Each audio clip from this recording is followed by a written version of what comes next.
ప్రణయజీవులు 7వ భాగం. అతని వాక్యాలతో నా కళ్ళల్లో ఏదో దివ్యకాంతి ప్రవేశించి అంతవరకు అస్పష్టంగా ఉన్న మార్గాలు ఏమిటో చూపిస్తున్నట్లు అనుభూతి కలిగింది నాకు. అమ్మ మరణంతో వికలమైన నా మనసు ప్రకోపించిన వికృత భావానికి ప్రేమ అనే బురకా తగిలించి నన్ను నేను ఓదార్చుకోవాలని, నా దుఃఖాన్నుండి పారిపోవాలని ప్రయత్నిస్తున్నానన్న విషయం స్పష్టంగా అర్థమైపోయింది నాకు. నన్ను ఏమీ మాట్లాడనీయకుండా ఇకొస్తాను చెల్లి అంటూ వెళ్ళిపోయాడు సురేంద్ర. అతను చెల్లి అని చేసిన సంబోధన నా మనసును మరింత గాయపరిచింది. నా పాపం మరింత పెద్దగా వికృతంగా కనిపించింది నాకు. ఆ తరువాత నెల రోజుల పాటు దీక్షగా చదివి మరీ పరీక్షలు రాశాను. పరీక్షా ఫలితాలు తెలియక మునిపే మీతోటి సంబంధం ఖాయమైంది. పెళ్లి చూపులలో మిమ్మల్ని చూడగానే సురేంద్ర వర్ణించిన నాకై నిర్దేశింపబడిన మహత్తర పురుషుడు మీరే అనిపించింది నాకు.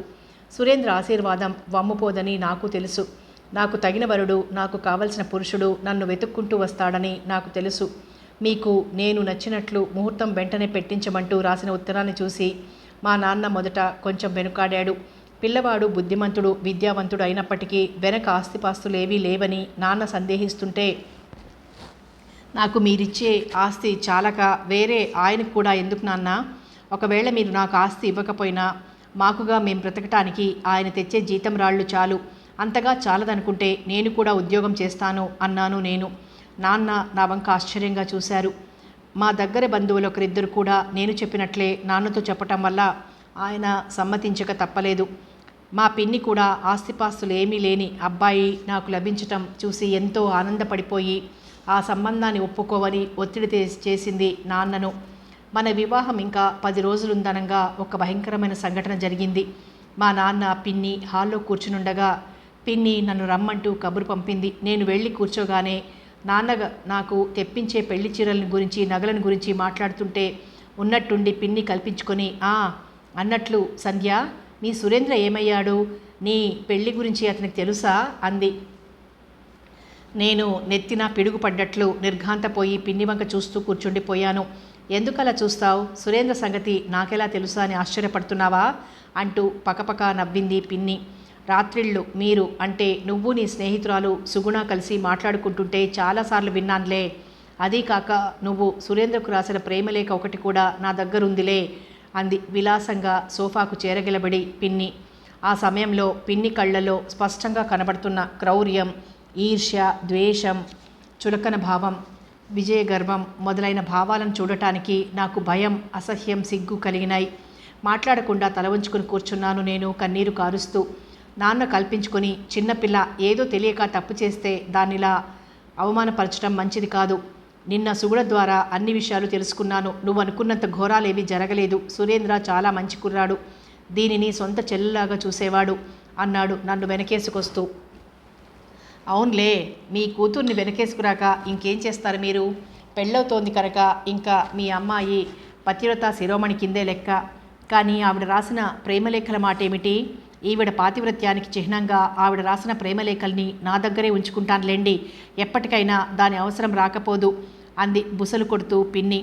నాన్న పిన్నిని ఇంకా ఏమీ అనలేకపోయాడు. అయ్యో, ఆ ఉత్తరాన్ని చింపకుండా ఇంకా నీ దగ్గరే ఉంచుకున్నావా? ఆ పసిదాన్ని కష్టపెడితే నీకేం లాభం సుమిత్ర? నా మాట విని ఆ ఉత్తరం చింపేయి అన్నాడు బాధగా నాన్న. అవును, మీ అమ్మాయి పసిది కాబట్టే ఒక మగాడికి ప్రేమలేఖలు రాయగలిగింది. ఈవిడ పసిపిల్లట, కొంపలు తీసే పనులు చేయగల సమర్థురాలు ఈ నంగనాచి అన్నది విషం కక్కుతూ పిన్ని. ఇంకా నేనక్కడ నిలబడలేక వెంటనే పరిగెత్తుకుని వచ్చేశాను నా గదిలోకి. నేను చేసిన తప్పు తెలియక చెయ్యని, తెలిసి చెయ్యని, పెద్దది కానీ చిన్నది కానీ అది నన్ను ఇక ముందు కూడా వెంటాడుతూనే ఉంటుందని, దానికి తగిన ప్రాయశ్చిత్తం లేదని తెలిసిపోయింది నాకు. అందుకే ఆ రోజు నుండి కలలో మెలకువలో కూడా నాకు మనశ్శాంతి అనేది లేకపోయింది. మీ ప్రేమను ఎంతగా పొందుతున్నప్పటికీ ఏ క్షణాన ఈ అమృత భాండం బద్దలైపోతుందోనన్న శంక నన్ను అనుక్షణం ఆనందానికి దూరం చేసేది. చివరికి ఆ రోజు రానే వచ్చింది. అద్దం లాంటి సున్నితమైన, స్వచ్ఛమైన మన దాంపత్య జీవితం తునాతునకలైపోయింది. గుడి నుండి పారిపోయిన దైవంలా నా నుండి తప్పుకున్నారు మీరు. ఆలోచించటానికి మీకు వ్యవధినివ్వటం మంచిదన్న ఉద్దేశంతో సరాసరి హాస్పిటల్ నుండి మిమ్మల్ని చూడకుండానే వచ్చేశాను నేను. కానీ అలా కళ్ళారా మిమ్మల్ని ఒక్కసారైనా చూడకుండా వచ్చేసినందుకు ఎంతగా కుమిలిపోయానో. ఆ సర్వాంతర్యామికే తెలుసు. ప్లాట్ఫామ్ మీద రైలు కదిలే వరకు మీరు వస్తారన్న ఆశ మినుకుమినుకుమని మనసులో మెదులుతుండగా మీకోసం చూశాను. కానీ నా ఆశ నిరాశ అయింది. శూన్య హృదయంతో ఇంటికొచ్చేశాను. ఆనాటి నుండి ఈ క్షణం వరకు మోడులా జీవిస్తూ వచ్చాను. ఒక గోరుచుట్టి మీద రోకటిపోటులా మా నాన్న నిన్న సాయంత్రమే చనిపోయారు. మా నాన్న మరణానికి చాలా వరకు పిన్ని ప్రవర్తనే కారణం. మేము ఇక్కడికి వచ్చిన దగ్గర నుండి పిన్నిలో విపరీతమైన విశృంఖలత బయలుదేరింది. చాలామంది పురుషులతో ఆవిడ విచ్చలవిడిగా తిరుగుతున్నట్టు అందరికీ తెలిసిపోయింది. ఈ వార్త మా నాన్న చెవిన చేరేసరికి ఆయన గుండె చెదిరి మంచమెక్కారు. చివరికి సమస్త బాధలకు అవమానాలకు అతీతమైన స్థితిలోకి తీసుకుపోయింది మృత్యువు నాన్నని. కనీసం ఆయన ఆత్మకన్నా శాంతి లభిస్తే అంతే చాలు. పిన్ని ఏ కారణం వల్లనో తన తప్పు తెలుసుకున్నట్లుంది. ఆమెలో పశ్చాత్తాపం కలిగింది. కానీ సమయం మించిపోయింది. ఆమె క్షమార్పణలను కన్నీటిని అందుకోకుండా కన్నుమూశారు నాన్న. ఇవాళ ఉదయం పిన్ని కూడా విషం తీసుకొని చచ్చిపోయింది. ఈ సాయంత్రం ఇద్దరికీ దహనక్రియలు జరిగినాయి. ఈ ఇంట్లో నేను సురేష్ మిగిలాం. 2 శవాలను పంపేసిన తర్వాత ఈ సమయంలో నా మనస్థితి ఎలా ఉంటుందో మీకు వివరించనక్కర్లేదనుకుంటాను. ఒక వ్యక్తి ప్రాణాలు పోతుండగా స్వయంగా చూడటం, శవం దగ్గర కూర్చోవటం ఇదే మొదటిసారి నాకు. అయినా ఎంతో సెన్సిటివ్ అనుకున్న నా గుండె చెదిరిపోలేదు. ఇంతకన్నా బలమైన గాయాలనే తట్టుకోగలిగిన బండరాయి గుండె నాది. నా మనసులో ఉన్నదంతా మీకు చెప్పేశాను. నేను చెప్పిన దాంట్లో అబద్ధం కానీ అతిశయోక్తి కానీ ఏమాత్రం లేదు. ఏ చిన్న విషయాన్ని దాచలేదు నేను. మీతో అబద్ధమాడే శక్తి నాకు లేదు. అదే గనక ఉన్నట్లయితే ఆనాడే నా కాపురం నిలబెట్టుకునే ఉద్దేశంతో ఆ ఉత్తరం నేను రాయలేదని, నేను అబద్ధమాడినా మీరు నిజమని నమ్ముతారని నాకు తెలుసు. కానీ ఆ విశ్వాసంతో మిమ్మల్ని వంచటం నాకు ఇష్టం లేదు. చిత్తశుద్ధి లేని సుఖం కన్నా నిష్కల్మషమైన దుఃఖాన్నే స్వీకరించటం నా మతం. ఇదంతా సావధానంగా చదివి మీరు నన్నేం చేయదలుచుకున్నారో చెప్పండి. మీ ఆజ్ఞను శిరసావహిస్తానని మీకు హామీ ఇస్తున్నాను. ఇంతకన్నా ఎక్కువగా నేను రాయదలుచుకోలేదు. మీరు ఏదో ఒక నిర్ణయానికి రాబోయే ముందు మన ఇరువురి ప్రేమ ఫలంగా జన్మించిన సురేష్ యొక్క భవిష్యత్తును కొంత దృష్టిలో పెట్టుకోమని నా ప్రార్థన. ఇట్లు మీ పాదదాసి సంధ్య. ఉత్తరం ముగించేసరికి అర్ధరాత్రి 12 పైన 20 నిమిషాలైంది. అంతా రాసేసరికి ఆమె మనసు తేలికైనట్లయింది. మెదడు నిండా మహాశూన్యం ఆవరించటం వల్ల ఆమెకు ఆనందం కానీ మరే భావ వికారము కలగటం లేదు. నిశ్చలమైన కొలంలా ఉన్నది ఆమె మనసు. ఉత్తరం మడిచి పొడుగాటి కవర్లో పెట్టింది సంధ్య. వెంటనే వెళ్ళి మంచం మీద పడుకుంది. ఒక అరగంట అలా కళ్ళు తెరిచి శ్యామ్ని గురించి ఆలోచిస్తూ పడుకుంది. అతన్ని గురించి ఆలోచిస్తుండేసరికి ఆమెకు ఆ ఒంటరితనంలో మరింత బాధ కలిగింది. వెక్కి వెక్కి ఏడ్చి ఏ తెల్లవారుజామునో నిద్రపోయింది సంధ్య. శ్యామ్ రోజులానే ఆఫీస్ నుండి బయలుదేరి రోడ్లన్నీ తిరిగి కాళ్ళు నొప్పులు పుట్టడం ప్రారంభించిన తర్వాత ఇంటికి తిరిగి వచ్చాడు. అప్పటికి రాత్రి 9 గంటలైంది. చీకట్లోనే కసిగా నడుస్తూ లోపలికి వెళ్ళాడు. లైట్ వేసుకోవడం అతనికి ఇష్టం లేదు. చీకట్లో నడుస్తుంటే ఏదో ఒక వస్తువు కాలికి చేతికి తగిలి దెబ్బ తగులుతుందని అతనికి తెలుసు. అలా దెబ్బ తగిలించుకొని బాధపడటం అతనికి ఆనందం. విపరీతమైన మానసిక బాధకు లోనైనప్పుడు ఏ కారణం వలనైనా శరీరానికి గాయం తగిలితే మనోవ్యధ కొంతవరకు తగ్గుతుందని అతని ఉద్దేశం. అందువల్ల నిర్లక్ష్యంగా పెద్ద పెద్ద అంగలు వేసుకుంటూ పడక గది వైపుకు నడవసాగాడు శ్యామ్. అతను కోరుకున్నట్లుగా హాల్లో ఒక మూలనున్న స్టూల్కి కాలి చిటికెన బెరలు తగిలి రక్తం చిమ్మింది. ఆ స్టూల్ మీద పొద్దున తాగి పెట్టిన కాఫీ కప్పు కూడా దొర్లి కింద పడి పగిలినట్టు చప్పుడు వల్ల గ్రహించి మంచిగానే జరిగింది, అలాగే కావాలి, నా ఇల్లు సర్వనాశనం కావాలి, నేను కూడా సర్వనాశనం కావాలి, అప్పుడు కానీ నా మనసుకు శాంతి లభించదనుకున్నాడు కసిగా. ఇంకా రెట్టించిన ఉత్సాహంతో వేగంగా నడుస్తుండేసరికి పడక గది గుమ్మం వద్దకు వచ్చేసరికి ఆ గది తాలూకు గోడ టక్కీమని శ్యామ్ నుదుటిని ముద్దు పెట్టుకుంది. దాంతో దిమ్మ తిరిగి క్రింద చతికిలబడ్డాడు శ్యామ్. ఈ రోజుకి డోస్ చాలనుకున్నాడు స్వగతంలో. నెత్తిన 2 చేతులతోనూ పట్టుకుని 2 నిమిషాల పాటు అలాగే కూర్చొని లేచి గోడ దగ్గర తడుముకుంటూ స్విచ్ నొక్కాడు. హాల్ అంతా వెలుగుతో నిండిపోయింది. కళ్ళు చిక్లిస్తూ కాసేపు నిల్చుండి తర్వాత గదిలోకి వెళ్ళి అక్కడ లైట్ కూడా వేశాడు. గదిలో అతనికి మొదటిసారిగా కనిపించింది స్టాండ్ మీద వేలాడుతున్న గులాబీ రంగు ఫుల్ వాయిల్ చీర. ఆ చీర ఆఖరిసారిగా సంధ్యకి తను కొనిపెట్టిన చీర. కొన్న తర్వాత సంధ్య ఆ చీర ఒక్కసారి మాత్రమే కట్టుకుంది. ఆ చీరలో సంధ్య అందం పట్టసఖ్యం కాకుండా ఉండేది. ఆ చీర, అదే రంగు జాకెట్టు కట్టుకున్న రాత్రి సంధ్య అప్పుడే వికసించిన గులాబీలా తన చేతుల్లో ఎలా నలిగిపోయింది ఇప్పటికీ గుర్తే. అందుకే ఆ చీరను చూసినప్పుడల్లా అతనికి అంతులేని ప్రేమ, దుఃఖం, కసి, కోపం మొదలైన విభిన్న భావాలు కలుగుతూ ఉంటాయి. ఒక్కోసారి ఆ చీరను తన వంటి నిండా కప్పుకొని సంధ్య కౌగిల్లో ఉన్నట్లే తన్మయుడైపోతుంటాడు. మోహావేశంతో చీరను, జాకెట్టును ముద్దులతో నింపివేస్తూ మత్తుగా పడుకునేవాడు. కానీ మరుక్షణం ఆమె తనకు చేసిన ద్రోహం గుర్తుకు తెచ్చుకొని చీరా జాకెట్ తీసి అవతల పడేసేవాడు. ఒకసారి పిచ్చి కోపంలో ఆ చీరను చింపి తగలబెడదామనుకున్నాడు. తీరా చింపబోయేసరికి ప్రాణమొప్పక ఆ చీరను అలాగే వదిలేశాడు.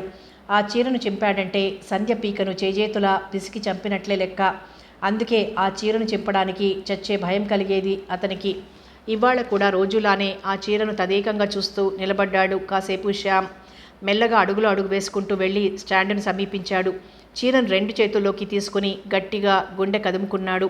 కళ్ళు 2 గట్టిగా మూసుకొని ఆ స్పర్శ సుఖాన్ని అనుభవిస్తూ తన్మయ చిత్తుడై నిలబడున్నాడు శ్యామ్. కానీ కొద్ది క్షణాలు అలా ఆలోచిస్తూ నిల్చునేసరికి తను ఏ సంధ్యని గురించి తలపోస్తూ ఉన్నాడో ఆ సంధ్య ఎప్పుడో చచ్చిపోయిందని, కమ్మని కలలా ఆమె తోటి జీవితం తన నుండి కరిగిపోయిందని, ప్రస్తుతం ఈ భూమి మీద జీవిస్తున్న సంధ్య ఒట్టి వంచకి పతితాని గుర్తుకొచ్చింది అతనికి. ఆ ఆలోచన రాగానే అతని మీద ఉన్న చీర కాలసర్పంలా మారి కాటు వేసినట్లనిపించి చటుక్కును జారవిడిచాడు శ్యామ్. 2 చేతులతోనూ నెత్తి పట్టుకొని కూలబడ్డాడు బాధతో కుచించుకుపోతూ. ఎన్నాళ్ళీ సంఘర్షణ, ఇక ఎంతకాలం ఇలా ఒంటరిగా వికృతమైన మనస్తత్వాన్ని పంచుకుంటూ బ్రతకటం. అటు సంధ్యను ద్వేషించనూ లేడు, ప్రేమించనూ లేడు, ఆమె వియోగాన్ని భరించలేడు, ఆమెతోటి సాహచర్యాన్ని సహించనూ లేడు. ఆమెను ప్రేమించాలని ప్రయత్నిస్తున్న కొలది ఆమె తనని వంచింది అన్న భావం తనని దహించి వేస్తుంది. ఆమెను ద్వేషిస్తుంటే నిర్మలమైన ఆమె కళ్ళు ఎన్నడూ అబద్ధమాడి ఎరుగని ఆమె అధరామృతాలు జ్ఞప్తికొచ్చి తన గుండెను తూట్లు పరుస్తున్నాయి. ఏం చేయటం? ఈ రోజుతో ఏదో ఒకటి తేల్చేసుకోవాలి. ఆఫీస్లో వాళ్ళు, తన మిత్రులు అందరూ తన భార్య అనారోగ్యంగా ఉండి పుట్టింట్లో ఉందనే భావిస్తున్నారు తప్ప ఎవరికీ అసలు విషయం తెలియదు. తను అంత తానగా ఎవరికీ చెప్పలేదు కూడా. ఇలా లోకాన్ని, తనని కూడా మోసగిస్తూ బ్రతకటం తనకేమాత్రం ఇష్టం లేదు. ఈరోజు అటో ఇటో తేల్చేసుకోవాలి. మామగారు 2-3 సార్లు ఉత్తరాలు రాశారు. కానీ వాటిని చూడటం గుండానే చింపివేశాడు తను. సంధ్య రాస్తుందేమోనని ఎన్నో రోజులు పోస్ట్మ్యాన్ కోసం ఎదురు చూశాడు కూడా. కానీ ఆమె రాయకపోవడంతో తన అభిమానం గాయపడింది. అంతేకాదు, ఎలాగైనా సంధ్య రాస్తే బాగుండును అన్న ఆలోచన కూడా క్రమంగా బలపడసాగింది. మరీ 20 రోజుల పాటు ఆమె ఉత్తరం కోసం తను ఎంతో ఆత్రంగా ఎదురు చూస్తున్నాడు. రోజుకు 3 సార్లు పోస్ట్ వచ్చే సమయానికి కళ్ళు కాయలు కాచేలా ద్వారం వైపు చూస్తూ కూర్చునేవాడు. ఇంటికి రాగానే తలుపు దగ్గర ఏమైనా ఉత్తరాలు పడి ఉన్నాయేమోనని చూసేవాడు. కానీ ప్రతిసారి అతనికి నిరాశ ఎదురయ్యేది. ఇక ఎదురు చూసే సహనం తనలో లేదు. తనకున్నవి 2 మార్గాలు. తన మనసుని సమాధానపరుచుకొని సంధ్య శీలాన్ని శంకించకుండా ఆమెను తీసుకొచ్చి తిరిగి మామూలు జీవితం గడపటం, లేదా తను పతనమైపోయి తద్వారా తన మీద, సంధ్య మీద ఉన్న కసిని తీర్చుకోవటం.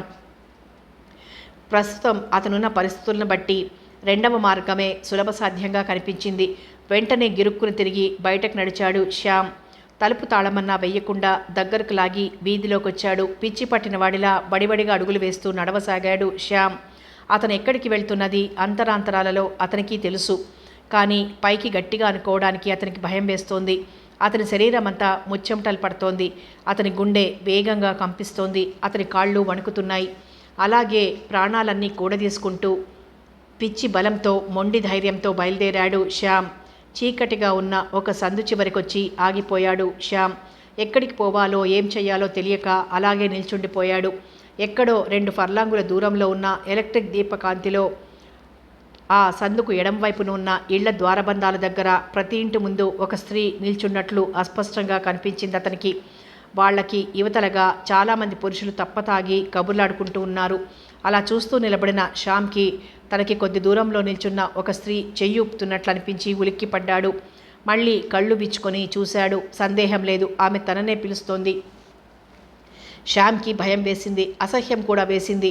ఆ వాతావరణం, ఆ చీకటిలో స్త్రీలు సింగారించుకొని ఎవరో ముక్కు మొహం తెలియని పురుషుడిని ఆహ్వానించటం అన్నీ చూస్తుంటే అతనిలో 30 సంవత్సరాలు నిశ్చలంగా నలిగిన నీతిదేవత సిగ్గుతో తల వంచుకుంది. అతను అక్కడి నుండి కదులుదామనుకుంటుండగానే అక్కడ నిల్చున్న పురుషులలో ఒకతను గబగబా వచ్చి అతని జబ్బ పట్టుకున్నాడు. ఏందయ్యోయ్, ఈడని నిల్చుండిపోయినావు, కొత్త బేరమేమిటి అన్నాడు ఇకిలిస్తూ. అతని నోటి నుండి గుప్పున వస్తున్న నాటుసారా వాసన శ్యామ్ని ఉక్కిరిబిక్కిరి చేసింది. మరి నేను గుట్కలు మింగుతూ అన్నాడు శ్యామ్. ఆరే పిచ్చోడా, అట్టా బెదిరిపోతావేరా, పాలకొచ్చి ముంత దాచినట్లు ఇంత దాకా వచ్చి మొగమాట పడతావెందుకు? మగోళ్లే ఈడకొచ్చి గడుపుతూ ఉంటారు, పద పద అంటూ ఇంచుమించు తోసుకుంటూ తీసుకుపోయాడు ఇందాక తనని పిలిచిన స్త్రీ దగ్గరికి. గుమ్మం దగ్గరికి వెళ్ళాడో లేదో ఆ స్త్రీ అమాంతం శ్యామ్ చేయి పట్టుకుని లోపలికి ఈడ్చుకు వెళ్ళి బళ్ళున తలుపేసింది. శ్యామ్ గొంతు తడారిపోయింది. అతని శరీరంలోని అణువణువు సంకోచంతో సిగ్గుతో ముడుచుకుపోసాగింది. కానీ అతని మనోభావాలని అర్థం చేసుకోకుండానే అతనిని పక్కనే ఉన్న మంచం మీద కూర్చోబెట్టి, నా రాజా ఎంత అందంగా ఉన్నావు, అచ్చం సినిమా హీరోలాగా ఉన్నావు అంటూ అతని మెడను కావలించుకుందా స్త్రీ. ఆమె స్పర్శతో అంతవరకు అయోమయంగా ఉన్న అతని అంతరాత్మ చటుక్కున లేచి కూర్చుంది. సంధ్య తప్ప మరో స్త్రీ స్పర్శ ఎరుగని శ్యామ్కి ఆమె స్పర్శ ఏమాత్రం సుఖాన్ని ఇవ్వలేదు కదా, పైగా అసహ్యాన్ని కూడా కలిగించింది. అంతవరకు అతను ఆ స్త్రీ ముఖాన్ని కూడా చూడలేదు. ఆమె ఆకారం పొట్టిగా లావుగా ఉన్నట్లు, ఆమె తెల్లటి బట్టలు కట్టుకుని జుట్టులో చాలా భాగం వదులుగా జారవిడిచినట్లు లీలగా కనిపించింది. ఈసారి తలెత్తి ఆమె వెంక చూశాడు శ్యామ్. ఆశగా, ఆకలిగా, ఆత్రంగా తన వంక చూస్తున్న కళ్ళను భరించలేక చటుక్కున వాలిపోయినాయి అతని కనురెప్పలు. ప్రతిరోజు రాత్రి తెల్లని వలువలు ధరించి తలలో మల్లెలు పెట్టుకొని తనని రంజింపు చేసే సంధ్య రూపం గుర్తుకొచ్చింది అతనికి. పవిత్రంగా తీక్షణంగా వెలిగిపోయే సంధ్య రూపం ముందు, సూర్యుడి ముందు కిరసనాలు బుడ్డీలా కనబడుతున్న ఈ పతిత రూపం వెలవెలపోతోంది. శ్యామ్కి తన మనసు తనకి పూర్తిగా అర్థమైపోయింది. ఈ ప్రపంచంలో సంధ్య తప్ప మరి ఏ స్త్రీ కూడా తన మనసును ఆకర్షించలేదు, కనీసం వాంఛా సంతృప్తిని కూడా కలిగించలేదు. తను 100కి 100 పాళ్ళు సంధ్య మనిషి. తను ఎన్నటికీ పశువు కావాలనుకున్నా కాలేడు. తన మనసు, ఆత్మ ఎవరికి అర్పితమైనవో ఆ స్త్రీ వల్లనే తను శారీరక సుఖాలను కూడా పొందగలడు. 6 నెలలుగా వికృతమైన ఆలోచనలతో, విధ్వంసకరమైన తలంపులతో మగ్గిపోతున్న శ్యామ్కి ఆ పతిత గృహంలో ఆత్మసాక్షాత్కారం కలిగింది. తనకి కావాల్సిందేమిటో స్పష్టంగా తెలిసింది అతనికి. అంతవరకు బలహీనంగా, బెరుకుగా కొట్టుకుంటున్న అతని గుండె వేగం మామూలుగా అయింది. అతని హృదయాన్ని తొలిచివేస్తున్న బాధంతా క్రమంగా తగ్గుముఖం పట్టింది. అతని మెదడుని ఆవరించిన సంశయాలన్నీ పెనుగాలికి చెదిరిపోయే మేఘాల వలె విడిపోయినాయి. తుఫాన్ వెలిసిన తర్వాత ప్రకృతిలా అతని మనసు నిర్మలంగా, ప్రశాంతంగా అయిపోయింది. అతనికి కొంచెం దూరంలో నిలబడి అతని ముఖంలో మారుతున్న రంగులను వింతగా పరికిస్తూ నిల్చుందా స్త్రీ. శ్యామ్ లేచి నిలబడ్డాడు. ప్యాంటు జేబులో ఉన్న 2 5 రూపాయల నోట్లు బయటకు తీసి, నీ ఖరీదెంతో నాకు తెలియదు, కానీ నా దగ్గర ఉన్న డబ్బులు మాత్రం ఇవే అంటూ ఆ నోట్లు ఆమె చేతిలో పెట్టి బయటకు నడిచాడు శ్యామ్. కొంత దూరం నడిచాక వెనక్కు నుండి నవ్వులు, అరుపులు తనను ఉద్దేశించి అంటున్నట్లు గ్రహించిన శ్యామ్ మరింత వేగంగా నడిచి అక్కడే ఉన్న రిక్షా ఎక్కి ఇంటికి వచ్చేశాడు. ఇంటికి రాగానే కొన్ని నెలలుగా ఎన్నడూ పోనంత గాఢంగా నిద్రపోయాడు శ్యామ్. దానికి కారణం మర్నాడు ఉదయమే లేచి సంధ్య దగ్గరికి వెళ్ళాలని అతను గట్టిగా నిశ్చయించుకోవటమే. తెల్లవారి లేచేసరికి బారెడు పొద్దెక్కింది. ఎంతో గాఢమైన నిద్ర నుండి మేల్కునేసరికి అతని మనసు, శరీరం కూడా తేలిగ్గా ఉన్నట్లు అనిపించింది అతనికి. రాత్రి అనుభవంతో అతడు ఒక నూతన జీవితం ప్రారంభమైనట్లు భావించాడు.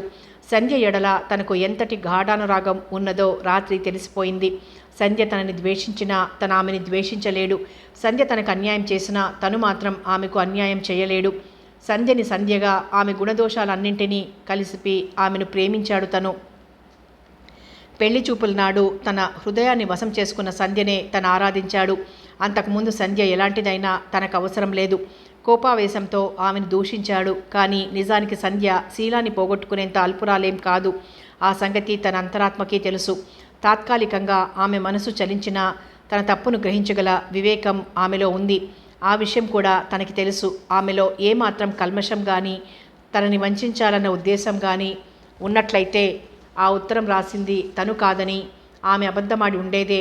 రాబోయే పరిణామాలను ఊహించుకోగలిగి కూడా ఆమె తనతో నిజం చెప్పిందంటే ఆమె మనో నైర్మల్యానికి, తన ఎడల ఆమెకు గల పవిత్ర ప్రేమకు అంతకంటే నిదర్శనం ఏం కావాలి? ఇన్నాళ్ళు తను అనుభవించిన క్షోభ చాలు. ఇప్పటికైనా సంధ్యను తీసుకొచ్చి వాడిపోయిన తన జీవనలతను చిగురింపచేసుకోవాలి. అలా నిశ్చయించుకున్న శ్యామ్ చటుకున లేచి కూర్చున్నాడు. బయటికి రాగానే వీధి తలుపు మూలగా ఉన్న 2 కవర్లు కనిపించాయి. ఆత్రంగా వెళ్ళి ఆ కవర్లు చేతిలోకి తీసుకున్నాడు శ్యామ్. ఒకటి తేలికగా ఉంది, రెండవది చాలా బరువుగా ఉంది. రాత్రి తను తలుపు తొయ్యటంలో ఉత్తరాలు కూడా తలుపుతో పాటు జరిగి మూలకు వెళ్ళుంటాయి. చీకట్లో తను చూడనే లేదు. ముందు తేలిగ్గా ఉన్న కవర్ని విప్పి చూశాడు శ్యామ్. అది సుమిత్ర రాసింది. చిరంజీవి శ్యామ్ సుందరుని ఆశీర్వదించి రాయున్నది.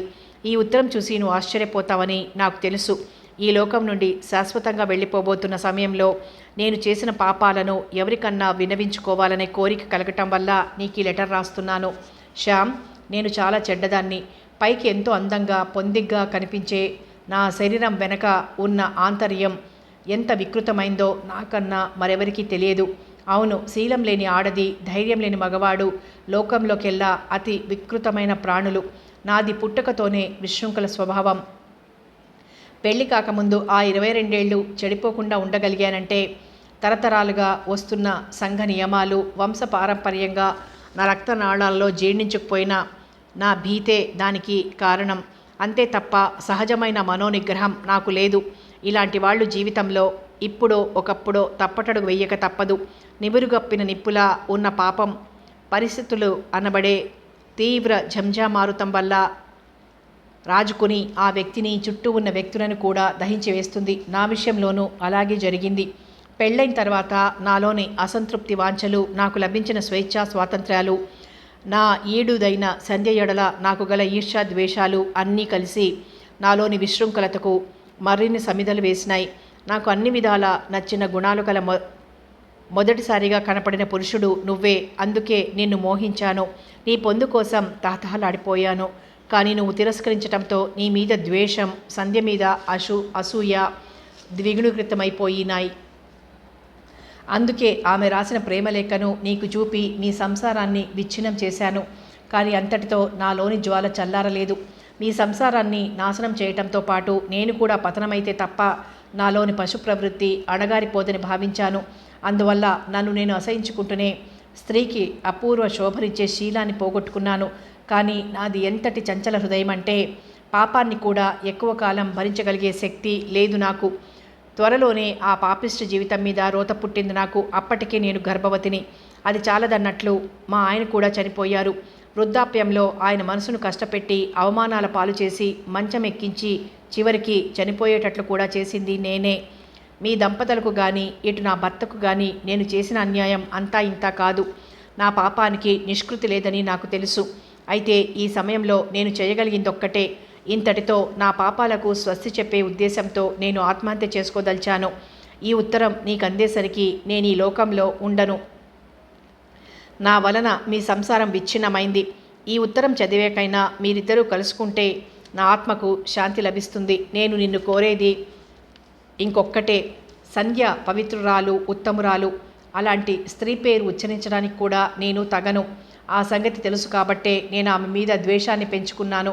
నేను సహజంగా చెడ్డదాన్నైనా పరిస్థితులను బట్టి మంచిగా ఉన్నట్లు సంధ్య సహజంగా మనోనిబ్బరం గల స్త్రీ అయినప్పటికీ చిన్నతనం వలన, తొలి యవ్వనపు చాపల్యం వలన సురేంద్రకు ఆ ఉత్తరం రాసింది.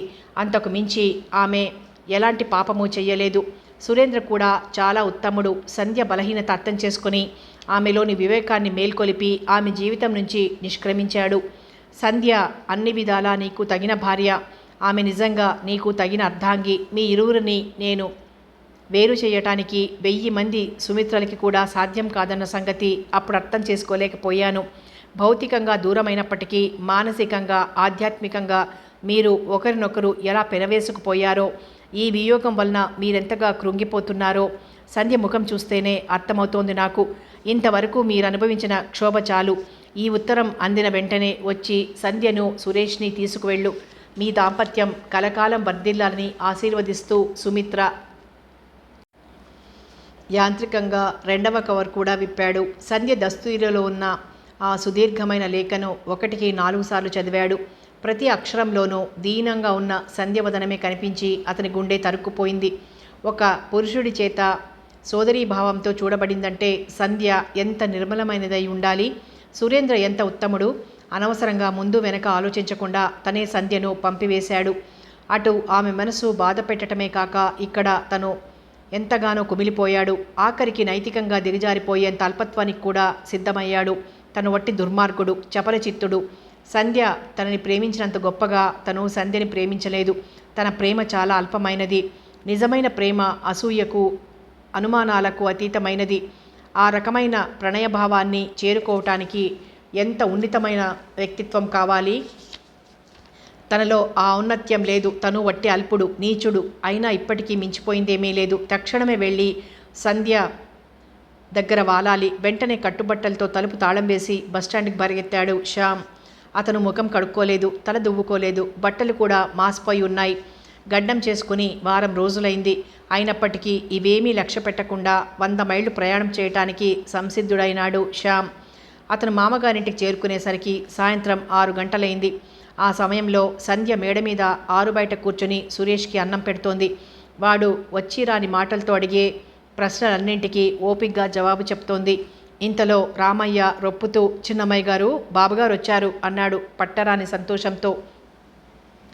నౌకర్లందరికీ కూడా శ్యామ్కి సంధ్యకి మధ్య ఏదో భేదాభిప్రాయాలు వచ్చాయి. అందుకే ఎన్నడూ పట్టుమని ఒక్కరోజు కూడా విడిచి ఉండని భార్యాభర్తలు 6 నెలలు ఒకరి మొహం ఒకరు చూసుకోకుండా ఉన్నారని చూచాయగా అనుమానించసాగారు.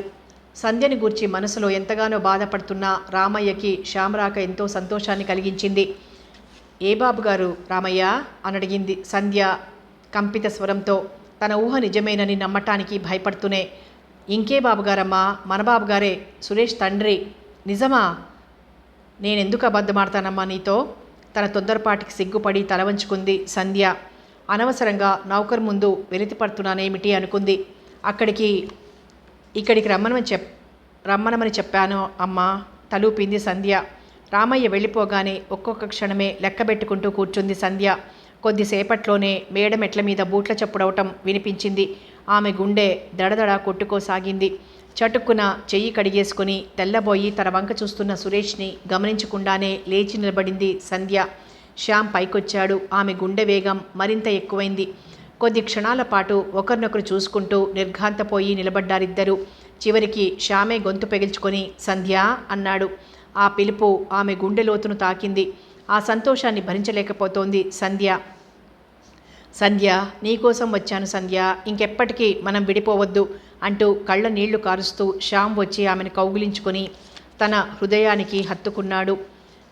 చిరకాలనంతరం హఠాత్తుగా సంభవించిన భర్త స్పర్శను తట్టుకోలేకపోయింది సంధ్య.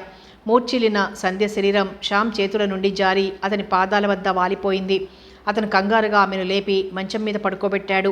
ఆమెకు పూర్తిగా తెలివి వచ్చి తను కలకనటం లేదని, శ్యామ్ నిజంగానే తన కోసం వచ్చాడని, అతని ఒడిలో సురక్షితంగా పడుకుని ఉన్నదని గ్రహించటానికి 1 గంట పట్టింది సంధ్యకు. అప్పుడు ఆమె లేచి మెడ చుట్టూ చేతులు వేసి అతని మీద వాలిపోతూ, నిజంగా మీరొచ్చారంటే నాకు ఆనందంగా ఉన్నది, అంతకంటే ఎక్కువగా ఆశ్చర్యం వేస్తోంది అన్నది. తరువాత నా ఉత్తరం అందిందా అడిగింది. నీ ఉత్తరం, మీ పిన్ని రాసిన ఉత్తరం 2 అందినాయి. అవి అందక పూర్వమే నీ వద్దకు రావాలనే ప్రయత్నంలో ఉన్నాను. ఆ ఉత్తరాలు చూశాక నాలో ఏ మాత్రంగానైనా ఉన్న సందేహాలు, అనుమానాలు అన్నీ పటాపంచలైపోయాయి అన్నాడు శ్యామ్. నిజంగానా? నా ఉత్తరం శాంతం చదివినాక మీకు కోపం రాలేదా? నా మీద అసహ్యం వేయలేదా? నన్ను మీరు మనస్ఫూర్తిగా క్షమించారా? నిజం చెప్పండి అంది ఏడుస్తూ సంధ్య. శ్యామ్ నవ్వాడు. నువ్వు ఏం పాపం చేశావని సంధ్య నిన్ను క్షమించటానికి? పరిపూర్ణ యవ్వనంలో ఉన్న స్త్రీ పురుషులు తమ ఆశయాలకు, అభిరుచులకు తగ్గ జీవన సహచరుల కోసం అంతరాంతరాలలో అన్వేషించటం, ఒక్కొక్కప్పుడు పొరపాటు పడటం కూడా సహజమే. నువ్వు సురేంద్రను నిజంగా ప్రేమించలేదు. భర్త ఆనందాన్ని ఎంతగానో ఆరాధించి ప్రేమించే నువ్వు తాత్కాలికంగా సురేంద్రను ఆనందంలో ఉంచి సంతృప్తి పడాలని ప్రయత్నించావు. కానీ అది తగదని సురేంద్ర హెచ్చరించి నీ కళ్ళు తెరిపించాడు. అదీగాక మీ అమ్మ మరణంతో నీ మనసు ఎంతగా చెదిరిపోయిందో నేను అర్థం చేసుకోగలను. మనకు ఆప్తులైన వ్యక్తి దూరమైతే మనసు ఎన్ని వెర్రితలలు వేస్తుందో నేను కూడా స్వయంగా అనుభవించి తెలుసుకున్నాను. నువ్వు దూరమయ్యావన్న దుఃఖంతో, నీ మీద కసితో పతనమైపోదామన్న కోరిక పుట్టి నేను నిన్న రాత్రి వేశ్యాగృహానికి పోయాను. కానీ ఆ వాతావరణాన్ని ఏమాత్రం భరించలేకపోయినాయి నా మనశ్శరీరాలు. నిన్ను నేను ఎంతగా ప్రేమించానో నీ ప్రభావం నా నరనరాలలోనూ ఎంత గాఢంగా జీర్ణించుకుపోయిందో అక్కడే తెలుసుకున్నాను. అంతే, వెంటనే ఇంటికొచ్చేశాను అంటూ ఆగాడు శ్యామ్. సంధ్య దుఃఖం, సంతోషం అన్నీ కలిసిపోయి కన్నీళ్లు కారుస్తూ, మీరు మంచితనంతో నేను చేసిన పాపం కాదంటున్నారు, కానీ నా అంతరాత్మకు తెలుసు. ఆ కొద్ది రోజుల పాటైనా మానసికంగా పతనమైన నేను పవిత్రురాలను అని ఎలా అనుకోను? అయితే ఆ పాపం చాలా చిన్నదే కావచ్చు. దానికి ప్రాయశ్చిత్తంగా నేను ఈ 6 నెలలు అనుభవించిన క్షోభ చాలు. ఇంతకంటే మించిన శిక్షను నేను ఇంకా భరించలేను. నేను చేసిన పాపానికి మాత్రం శిక్ష చాలు శ్యామ్, చాలు అంటూ ఏడుస్తూ అతన్ని అల్లుకుపోయింది. పిచ్చి సంధ్య, ఎందుకలా ఏడుస్తావు? ఇక మన సంసారంలో కన్నీళ్లకు స్థానం ఉండదు. ఎప్పటికీ నువ్వు నా హృదయానికి రాణివే, లే, బాధపడకు అన్నాడు ఆమె తల నిమురుతూ ప్రేమగా. సమాప్తం. ప్రణయజీవులు నవల సమాప్తం. మరో మంచి నవలతో మళ్ళీ కలుసుకుందాం.